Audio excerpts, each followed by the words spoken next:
എന്നാ നിന്റെ മക്കളുടെ മുടി കണ്ടിട്ടുണ്ടോ? അവന്റെ രൂപം കണ്ടിട്ടുണ്ടോ? മദ്രസയ്ക്കകത്തിരിക്കുന്ന പെണ്ണുങ്ങൾ പഠിച്ചിട്ടുണ്ട്, ഒരു പെണ്ണിന്റെ മുടി ഔറത്താ. തലമറയ്ക്കാത്ത പെണ്ണിന് പടച്ച റബ്ബ് കൊടുക്കുന്ന ശിക്ഷ എന്താണെന്നറിയാത്ത ഏതെങ്കിലും ഒരു പെണ്ണുണ്ടോടോ? അല്ലാഹുവിന്റെ നരകത്തിൽ ഏറ്റവും കൂടുതൽ പെണ്ണുങ്ങളാണല്ലോ. ഒരു മുടി വെളിയിൽ കാണിച്ചാൽ ആ പെണ്ണിന്റെ തലയിലേക്ക് അല്ലാഹു നരകത്തിനാലുള്ള തൊപ്പി കൊണ്ടുവന്ന് തലയിൽ വെച്ച് കൊടുക്കുമല്ലോ.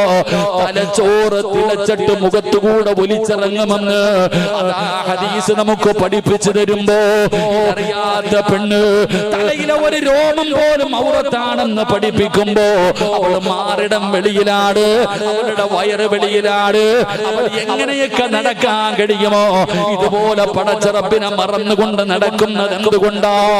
ആർഭാട വിവാഹങ്ങളെ കുറിച്ച്, അനാചാരങ്ങളെ കുറിച്ച്